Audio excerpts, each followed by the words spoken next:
Hi, and welcome back to another episode of Financially Forever After. We are your host, Lindsay, and Brett the Moneymaker, Schunkweiler. Here to give you some tips on relationship, longevity, love, and also a little bit of finance. Oh, financial tips. Yep, absolutely. Money. Show me the money. Current events with finance. Current events with random animals walking in your office. Yeah, I walked into the office today getting ready to record, and what do I see but a duck? Not only a duck with a diaper. What is happening? I was like, at first I thought it was a small dog, and everyone's like, all the stuff surrounding it, and nope, definitely a duck. Sunny was there. Sunny is her owner, and she's like, yeah, it goes to the bathroom everywhere if it doesn't have this diaper. So, she does our cleaning here at the office, and from what I was told by Rachel is that it's like her dog. Yeah, I asked her, I'm like, do you walk this duck? She's like, no, just follows wherever. She said she has some other ducks, and they're like mean to this duck, so this duck is like bonded to her. And so the duck follows her everywhere. But I just laughed because we're like, where does one get a diaper for a duck? And she said, Amazon. Wait a second. Amazon. Did you say the ducks are mean to her? The other ducks? Ducks are mean to this duck. Was it like Donald Duck and Daffy Duck? I don't know. They're duck bullies. They were talking trash. They're bullying this duck. So this poor duck had no friends. And so he follows Sunny everywhere. Even ducks get bullied. She said it rides in her car with her and everything. I'm like, ducks can be pets, I guess. I've heard of goats. Goats? Is it goat or like a lamb? No, like pigs? No. Little tiny pigs. Goats. Yeah, I think one of my clients said you should get a goat as an animal instead of a dog. Super good. They'll watch a movie and other Here's stuff. The problem about goats. I don't know. Goats freak me out, and here's why. Why? What a goat? Have you ever seen a goat's eyes? The pupils are like diamonds, or squares. Like their black part of their eye is a square. Have you ever looked at a goat? I haven't. They they kind of look evil. But I do see that flexing amber eye color that you have. Oh my gosh, here we go. Yeah. Am I right? Is that right? Did I say or flex? Flecks of gold or amber in your eyes. Yeah. So backstory: we were watching a chick flick romance novel. Our romance. It's a Netflix show. Yeah, last night. Did you seen Josh Duhamel or Mal or whatever? Yeah, he's good. Ooh, let's watch that. Yeah. Some ranch movie, but anyway, some guy on it's like, oh, you have some flicks of amber in your eyes, and Brett's like, what? What does that even mean? Fleck of amber. It was like it's little specks of amber colors in your eyes. There you go. So there you go, guys. If you need a little tip to flirt with your lady, comment on the flecks in her eyes. Because that's the thing, apparently. But don't comment on her goat eyes, because those got the goat eyes on that one. Nobody wants that. Those are just scary. All right, so let's get into our topics today. So starting off with our romance and relationship stuff, we are going to talk today about the 777 rule. Do you have any idea what you think that 777 rule would apply to? And I'm getting this information from Psychology Today, but this is a known rule. A lot of people apply this in their relationships. So what would you think that would pertain to, 7-7 rule? I 100% got this one. Okay. Casino, jackpot. Yeah, no. Failed. Well, that's the numbers you see in the slot even machine. Close. 777. Yes, you are correct on that. But in terms of relationships, is that how you view it when you see me? You're like, oh, I hit the jackpot with this guy. It's like on Friends when Monica's like 7. 4, 3, 6, 5, 10, 10. That's a good 7 is a good number. Yeah. So basically, it's spending quality time together on a regular basis to help strengthen your bond. So the 777 rule applies to every 7 days you should go on a date. So just weekly. And we've mentioned that before on the podcast, that weekly dates are great. I tried to spontaneously plan a date with Brett today and he shut me down. So doesn't always work that way. Well, but you're working straight through. When you're working, but I was trying to be spontaneous. So anyway, 7 days in a week. Okay. Once a week, you and your partner are going on a date. So whether it be the same day of the week every week, or it doesn't have to necessarily be just 7 days. It can be Friday one week, maybe it's a Wednesday one week, when maybe they're having trivia night on a Tuesday. You can change it up, but just as long as it's weekly. Second 7 stands for every 7 weeks, you and your significant other should spend a night away together. And that's outside of the house. That's not, we're going to the basement and having a little movie night. Nope, that's getting out of the house. That's away from the children. If you have children, that's going to a hotel, resort, whatever. But it's every 7 weeks, just one night away. Okay, so hold on. Who put this survey thing on again? This is all coming from Psychology Today. Psychology Today. Mm-hmm. Okay, does Psychology Today, do they have kids with a bunch of activities and events? No, it doesn't matter. They're making it work. So the 7 doesn't necessarily have to equate to 7. Maybe it's every 5 weeks works for you and your spouse better. I mean, you apply it to your schedule. So obviously, if 7 weeks out doesn't work, you have I'm just talking once a week for the date night. There's sometimes we have stuff every single night of the week, and then we're gone on the weekend. But that's why they're saying being spontaneous and maybe having a lunch date, maybe having a breakfast date if you can make it work in the morning time where your kids are at school. And you can do a breakfast together, just making it be flexible. So it could be spontaneous or scheduled. Yes. And they also did say, obviously, when we were first married, first having kids, we didn't have a lot of spending money. We didn't have, babysitters all the time to go out and do stuff. So obviously, if that's not something you could do, maybe even just doing a little picnic in your backyard. The baby's asleep, kids are down for the night. You can't afford to go out, but you do a little date night in the backyard, whatever it may be. But just making it a time to have that quality time together. Or if you're a little older, you could say, hey, maybe pickleball. Yes, pickleball, bowling. Lots of different factors there. And then so for the last 7 is every 7 months, you should take a romantic vacation away that's longer than just one night. Actually, I really like this 777 rule. Sounds really nice. You love vacations. So I love vacations. So again, getting away from it all, you're having that quality time.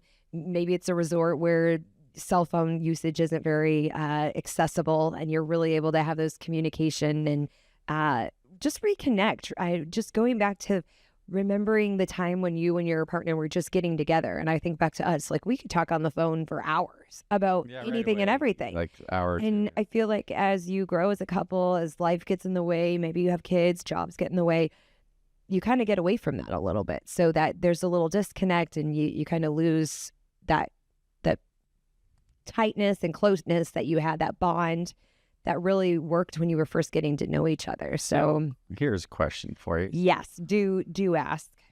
What if you say, okay, well, I can't go every 7 months or whatnot, but what if we take one big trip a year for a week or a week and a half? Mm-hmm.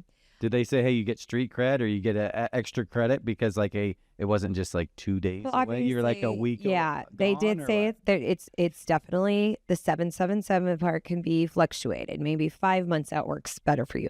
Maybe it's 8 months out. The point is just having that tangible number of okay, we can track this. Are we tracking every 7 days? Are we tracking every 7 weeks? Are we tracking just to make it a point of we're due and it's time. We got to make this happen. So it's more of an accountability. This is a vacation without any kids. Yes. This would just be you and your partner. You and your spouse. Yep. Or without a group of friends. It's just you and your partner. Okay. So again, obviously everybody's in different financial states. Maybe you can't afford to do 7 nights away. So you're going to have to make it work with you and your partner. Maybe it's just a weekend away. I remember early on, we went, even as I was growing up, we went camping a lot. Yeah. I mean, it can be very frugal. You can make these trips I almost frugal. think you And could go with like another couple because like a lot of times like you and I will go with other couples, other places, and like, hey, we'll spend the day together, and then at nighttime, like as long as you make it a point of having that quality friends. time, if you are going to go with another couple, where you have that designated time set don't just be aside. 24/7 with Right. the other couple. Exactly. So here's some good examples of dates that aren't eating out or going to the bars. Okay. Because I think we always wonder about that too. I mean, I'm a foodie. I'll eat out anytime, all the time. But here's some date ideas. 100% true. So a picnic. You had mentioned camping. Obviously, that goes hand in hand. Hiking. Even in where we live in Flat, Nebraska, there's hiking trails here. So pretty much every state that's available to you. Taking a cooking class. That would always be a fun way to kind of What if you enjoy and make it fun. You could do like a cooking class with your significant other, or like, hey, I'm gonna make the dessert tonight. Yeah. And you make the main meal. Make it I fun. mean, because you gotta have food in your own kitchen. way. Yeah, absolutely.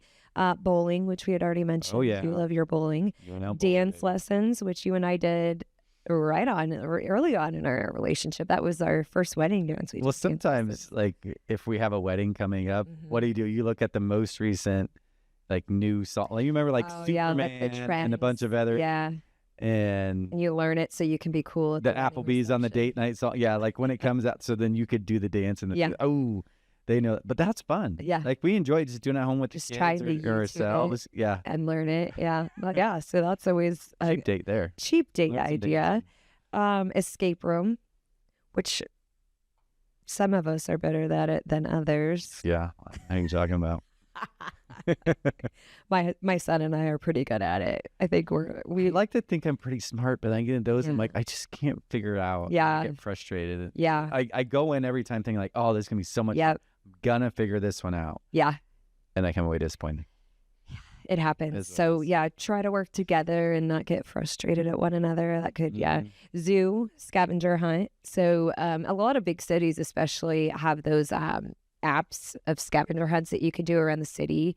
So those are kind of a fun idea. Karaoke, you know, I'm always down for a good round of karaoke. It has been years since it has been years. It has been. What was your go-to? If I had $1 million, it was If I had $1 million.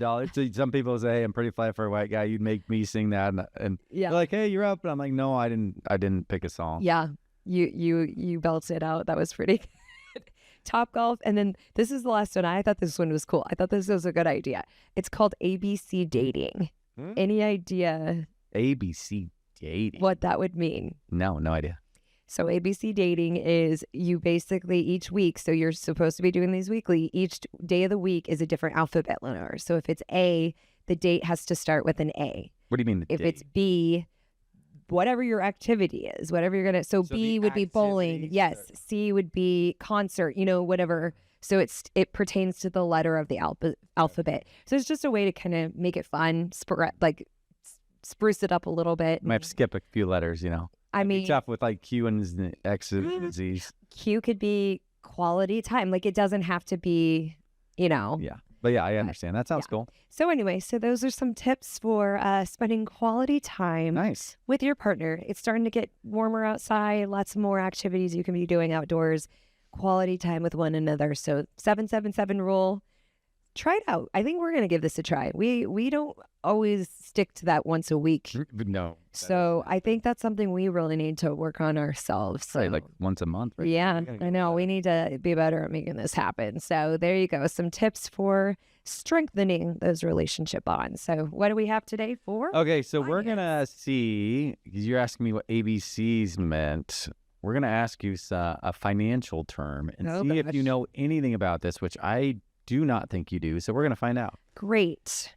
I loved sounding crazy. Hey, well, when you do your topics, I have no idea what you're talking about. Okay. So, okay. RMD. Have you ever heard of an RMD? RMD. And this is a financial term? This is a financial term. Retirement Management Direction. Am I close? No, you're not close at all. That's okay. It's called a required minimum distribution. Oh. Ooh, exciting. Okay. What do you think a required minimum distribution applies to? Required minimum distribution. So maybe if you're investing in something, you're required to distribute it in certain allocations. You're on the right path. You're required to distribute it to yourself at a certain time. Okay. So required minimum distribution, what it is the federal government, they say at some certain point in time, you have to start pulling money out of certain types of accounts. So those types of accounts are traditional IRAs, 401ks, 403bs, 457, SEPs, Simples, KIOs, TSPs, things of that nature. And if you don't, do you know what happens? You will be penalized via tax. That's actually 100% correct. Ooh, I'm learning things. Wow. I wasn't. This is exactly why we wanted to start this podcast. One, for my own benefit, I need to learn more things about finance. And two, I think people along for the ride with the journey with us, if they've been listening from the beginning, maybe they are starting to learn some things. Maybe they're starting to learn some things. We're growing in our financial knowledge. Usually, there you go. Yeah. So at a certain age, you're required to start making minimum distributions out of those type of accounts. And there's different ways to take them. So you might say, all right, well, I have an IRA from my old company that I moved over, and then I had 2 or 3 other IRAs, and you might have like multiple IRAs at different spots. So what an RMD is, it says you have to pull a certain percentage out every single year, and it's based on what your December 31st balance was of the year before. So let's say that you have 100,000 in 4 different IRAs. Okay.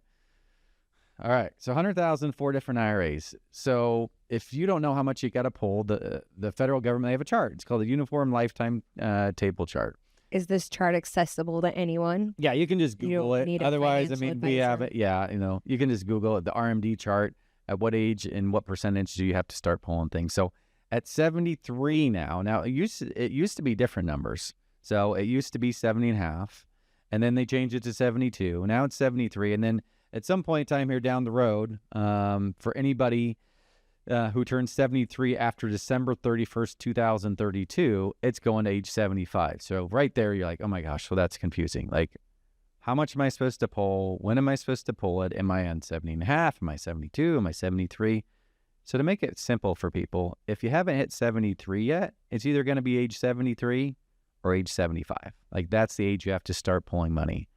But going back to you and what you said for a penalty, let's say you were supposed to pull out, let's make it simple. I was supposed to pull out $4,000, but I forgot to pull it. What do you think the penalty is for not doing it? For not doing it at the age I was supposed to? Yeah, you're supposed to do it, but there's a penalty either for not pulling them out. Like, do you want dollar amount or percentage? Yeah, either one. $4,000, I didn't pull it out. $500? Actually, it's a little bit different than that. So It used to be that it was a 50% penalty on the amount that you're supposed to pull in. Oh, that's a lot. So if you're supposed to pull $4,000, you'd have a $2,000 penalty. They've reduced it. Now it's down to 25%. And if you try to fix it, within a certain time frame, it can be as minimum as 10 if you're like, oh, so why aren't people pulling it out? Do they just forget that they forget they didn't? Yeah. Know. So, the good thing is, like, we have a list every year that we call the clients that hit that certain age and say, hey, you got to pull your RMD, or we look to see if it's set up automatic, because people can make it as automatic as possible. But the thing is, going back to what I said, you have 4 different IRAs. So the very first year, if say age 73 is your RMD age, it's 3.77%. So that means you'd have to pull $3,770 at least out of there. So let's say you have 4 different IRAs. Does that mean, what do you think? Do you think you'd have to pull out $3,770 out of each one then, if you're at age 73? Maybe. Yes. Yes. I'll go with yes. Okay. So the answer is actually, it depends. So I say it depends. Like, technically speaking, you have to pull, 3770 or 3.77% from each one. But what you could do is you could actually collectively pull it from one. So let's say it's not 3.77, say it's 4%, make it simple. So you got to pull $4,000 from each one, that's $16,000. But what you could do is you could say, just from one of those IRAs, I'm going to pull all $16,000 out, and then you don't have to pull any from the other ones. So I might say, okay, well, that's good to know, but how does that really pertain? Well, different IRAs could be set up differently. So one could be like really aggressive, and the other one could be really conservative. So let's just say the stock market is down, and you're like, I only want to pull one RMD out. And let's to make it simple. Say you have two accounts. One that's in so 100,000 in a risky fund, 100,000 in a safer fund. Would you rather pull out of the safer one or the riskier one when the market's down? Safer, obviously. Yeah. Why would you want to do that? Because the risky one, if it's down, you're not going to get as much return on it. Right? Well, if it's down, that's the thing is you don't want to lock in losses. Yeah. Right. A lot of people are like, oh my gosh, stock market's going down. I can't lose anymore. Yeah. They try to pull out. I'm like, all you're doing is you're just locking in a loss. Yeah. Like we don't lock in losses. So rather, you got to think the contrarian approach. Like, all right, the market's down, you pull from something safer. Market's up, you want to lock in those gains and pull actually from the risky asset there. Okay, so it's based on your December 31st value, but the other part is, when do you have to take your first one? So I said age 73 for a lot of people right now. It could be 75 if you haven't hit it yet. But what time of the year? What time of the year do you think you have to actually start taking your first one? Tax season. Ooh, that's pretty good. Pretty good. Okay, so you would say April 15th. That would be your guess. Okay, so that makes 100% logical sense. So that's why we know that's not the answer. Oh, because the federal government says so. That makes too much sense to do it tax day. That's why probably people forget. So they want people to forget. So you'll laugh at this, but you know what the actual day is? Valentine's Day. No, they don't love it. But what is it? April Fool's Day. Oh, well, I mean, April was close. Yes, exactly. Yeah. So let's just say, to make it simple, I turned 73 on April 5th. No, let's do it. April 20th. So April 20th, I turned 73.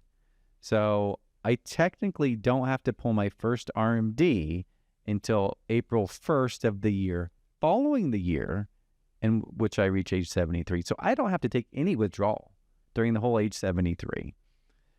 So let's just say I do it. I take my first withdrawal in like February of next year. When is my second RMD due? Is it all within the same year? Hot diggity day. High five. Look at you go. Yes. So you actually have to take your second RMD by December 31st of that year. But what you could have done, and if you do it that way, what happens is you actually have two RMDs in the same year, like one in February and one by December 31st. Yeah. So, but that's two taxable situations. So a lot of people are like, I don't want to do that to myself from a taxable situation. Why do I want to pull out double? So what you could is anytime during the year that I hit age 73, so from January 1st, even only if I'm 72 at that point, but from January 1st to December 31st, at any point in time through that year, I can actually pull my RMD to satisfy my age 73 RMD. And then next year, I'd only have one. And then every subsequent year after that, it's by December 31st. Interesting. Ooh. So there you go. You learned something. I was surprised on your knowledge on that. Either that or like really good guesses. I'm really becoming a financial guru. I'm learning so much. But that brings up a good point. If people have questions, let's say they have questions about this kind of information or other financial questions, where can they ask those questions, babe? You can actually go to our website, financially4everafter.com. You can ask a question on there. You can leave a comment. You can apply for a 15-minute session with myself to where I could answer some of those questions or help you out.